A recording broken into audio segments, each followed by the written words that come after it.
Hi everyone, my name is Marvelous.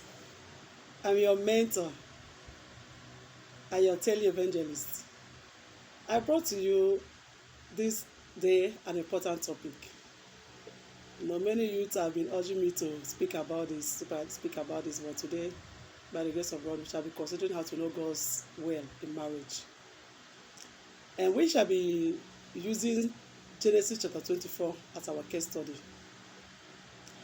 When you look at Genesis chapter 24, a young lady there called Rebecca, who has been believing God for marriage, and equally a young man called Isaac, although his father was one that played a major role. His father, being very old, he sent his servant called Eliezer of Damascus, to vow to him that he must not choose wife for his son among the children of the heathen. The man vowed, and he set out to go to his own people, because Abraham actually has a place where he was before God asked him to leave his father's house to a place where he was going to show him, and he obeyed God. So when he left, he actually came to a place. And when it was time for his son to get married or to have to have a wife, he sent his servant back to his people to go and get a wife for his son, Isaac. The man prayed a prayer. He said, God of my father, God of my master Abraham, please make my journey to be very, very easy for me. Let it be that any lady or any maiden I will see and speak to, that she will be willing to give me water to drink, to wash my feet, and to equally give me to feed the camels and horses. That will be a sign that you have led me onto this journey.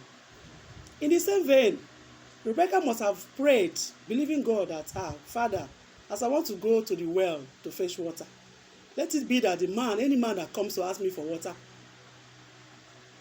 be the person that is destined for me. So when she got there, she saw the man. So many maidens must have passed, and none of them, accepted to give water to Eliezer, servant of Abraham. But the moment Rebecca passed by, he asked her for water. She didn't only give her water. She didn't only give him water. She equally offered to give to his animals, the donkeys, the camel that he came with. After she might have done that, she took them to her father. Laban, is it not Laban, whatever.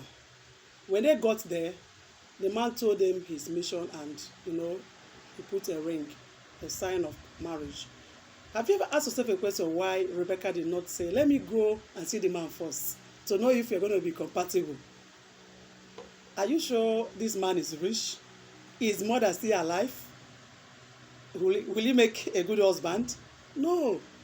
She haven't even seen the man nor set her eyes on the man. But she prayed and she believed God that God has answered her, because there was a sign that God gave her that any man that will ask for water will be the person. The same vein, Eliezer has equally prayed that any lady that will give him water to drink and equally wash his feet and give to the camels and a donkey must be the person. And when both of them met, it happened. Have you seen the importance of prayer? If you want to know the will of God in marriage, you must know how to pray. By the way, we have what is called perfect will of God and permissive will of God. God doesn't impose his will on us because we are free moral agents.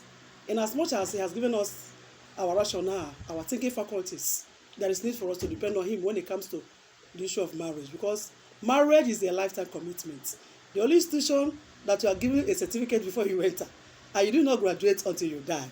You keep on learning each other, keep on adjusting. So marriage is so tedious. God is the architect. God is the maker. And God is one that made the foundation of marriage. That's why a wise person will always consult him when you want to go into it. There are some factors I want you to know. There are certain things I want you to know about marriage. When it comes to marriage, prayer is very, very vital. Because by the time you might have prayed, You know, there is not how God will lead you astray. You must pray. Ask God to connect you to your divine helper. Sorry, your let God connect you to your spouse. Your missing rib might be in UK and you are in US. If God did not connect two of you, the marriage might not take place. That's why you need to pray. Another thing I want you to know about, apart from prayer, is dreams. How to know God's will in marriage.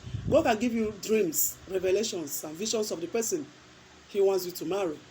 God can reveal the person to you. Whether the person will be tall, dark, this, God can reveal the person to you. You might not have even seen the person, but God can give you through revelation that the person is in so place. When you go there, you meet the person. And when you obey God, you'll be able to get connected to your partner. Another way to know God's will in marriage is for you to trust God totally and depend on Him. Many of us don't trust God. When you trust God, God knows what you want. He knows the package that befits you.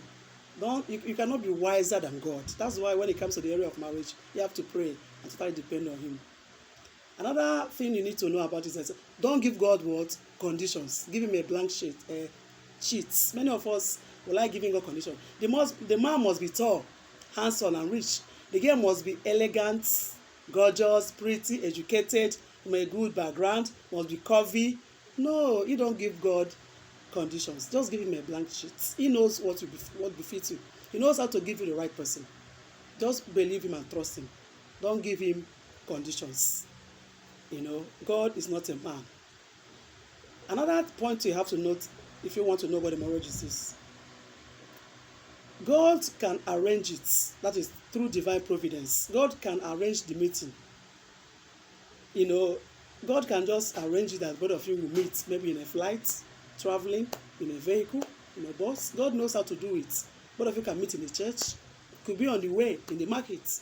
And God will lay it upon the sister that this is the right person. Or upon the brother that this is the right lady. That's how to know. And it continues. Another thing you need to know. You have to what?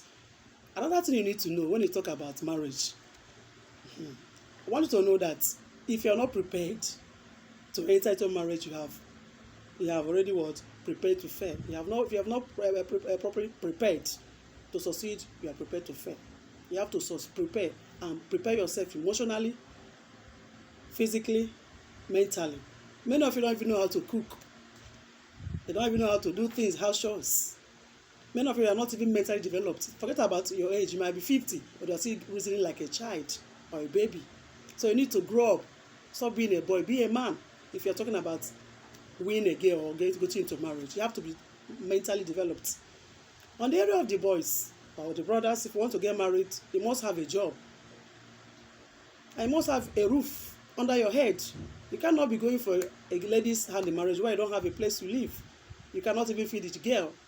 So you must have a room, a roof over your head. You must have a job. And you must be mentally ready to settle down. The Bible says a man should leave his father and mother and cleave. Bible says that he that finds wife finds good thing and obtaineth favor. And many girls, listen to me, if you want to get married, you have to be mentally ready too. Know how to cook, learn how to do chores, and also know and learn how to be financially independent. Don't depend on a man. Be yourself. Why marry a millionaire? Why you can be a millionaire? You can work on yourself. You can develop skills and talents that will fetch you huge amount of money and make you to be financially independent. You have to be ready if you want to get married. And if you're ready, you will know that you're ready. That your partner you're praying for might come in form of a raw material, not even a finished product. What do I mean?